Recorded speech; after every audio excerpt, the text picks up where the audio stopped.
Assalamualaikum warahmatullahi wabarakatuh. Nama saya Iwan Supiani, semester 2 Nonrek Fakultas Hukum. Saya ingin merangkum hukum adat Indonesia. Penulisnya Dr. Jamanat Samosir SHMH,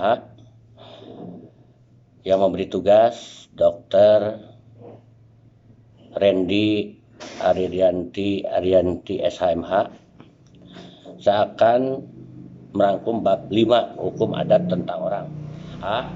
Subjek hukum menurut hukum adat. Hukum perorangan atau hukum pribadi pada hakikatnya mengatur hak dan kewajiban dari subjek hukum. Menurut hukum, subjek hukum mempunyai hak untuk perilaku yang berakibat hukum, karena itu ruang lingkup hukum perorangan yang akan dibicarakan adalah mengenai siapakah subjek hukum menurut hukum adat dan bagaimana kecakapan bertindak subjek hukum. Menurut hukum adat, di samping manusia dalam kurung pribadi, diakui badan hukum dalam kurung pribadi hukum sebagai subjek hukum badan hukum tersebut.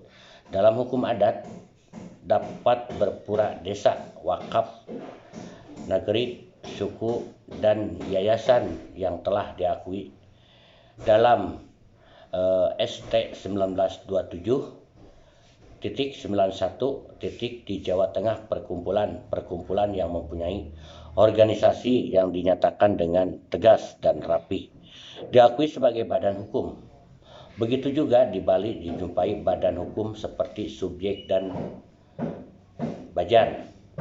Kecakapan bertindak hukum menurut hukum adat sebagaimana telah dikemukakan manusia dalam kurung pribadi di mana saja adalah subjek hukum, pembawa hak dan kewajiban. Sejak ia dilahirkan sampai ia mati, tetap apakah ia diperbolehkan oleh hukum melakukan sendiri perbuatan.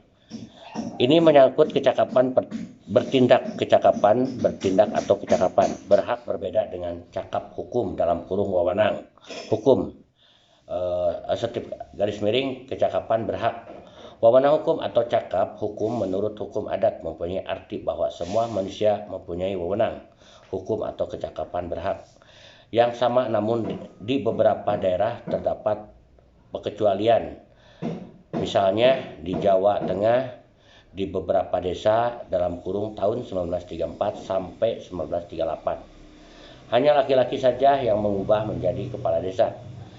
Di Minangkabau, perempuan tidak berhak menjadi penghulu, ondiko atau mamak kepala waris. Dalam keadaan sebagai bayi, wewenang yang dimiliki itu dalam hukum nyatanya tidak cakap berbuat.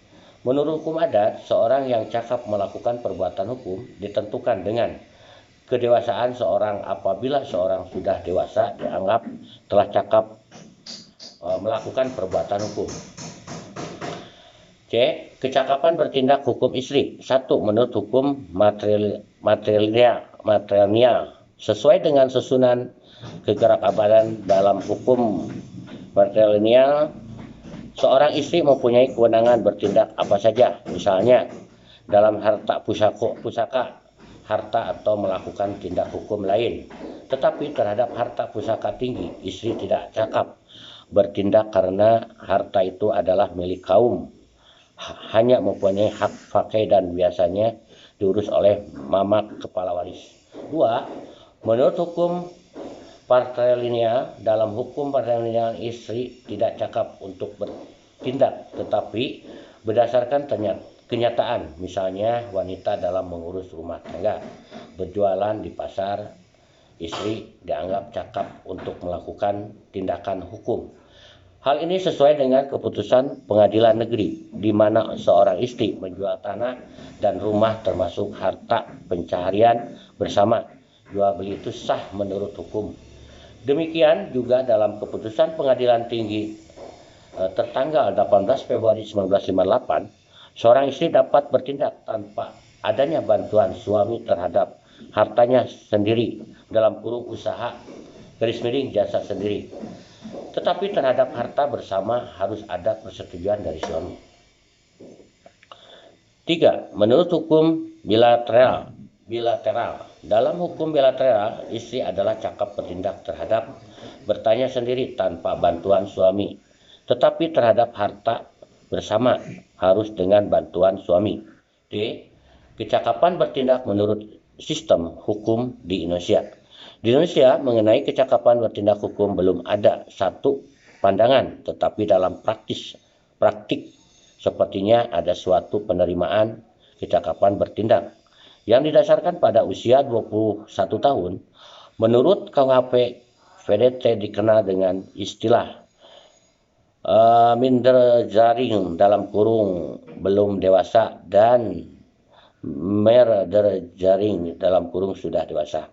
Menurut sistem hukum ini, kedewasaan dapat diperoleh pada saat beralihnya dari minder jaring ke minder derjang dan peralihannya berlangsung seketika itu. Kriteria seorang masih minder jaring tercantum dalam ketentuan pasal 330 ayat 1 KUHP DT, yaitu harus mencapai umur 21 tahun dan belum menikah berdasarkan argumentasi kontrario dalam ditafsirkan. Kriteria menderjang didasarkan pada jika salah satu syarat minder jaring tidak dipenuhi. Menurut sistem hukum Islam, seseorang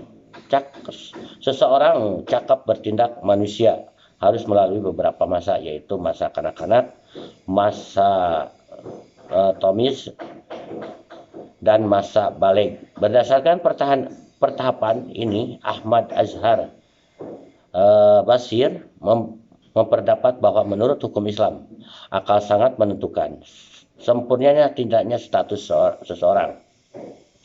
Dalam Undang-Undang Perkawinan Nomor 1 Tahun 1974 tentang perkawinan, pada pasal 47 dinyatakan bahwa anak yang belum mencapai umur 18 tahun dan belum menikah ada di bawah kekuasaan orang tuanya.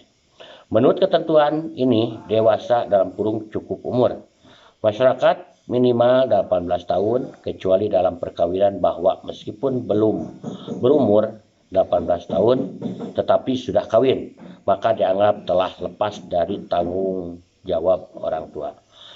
Assalamualaikum warahmatullahi wabarakatuh.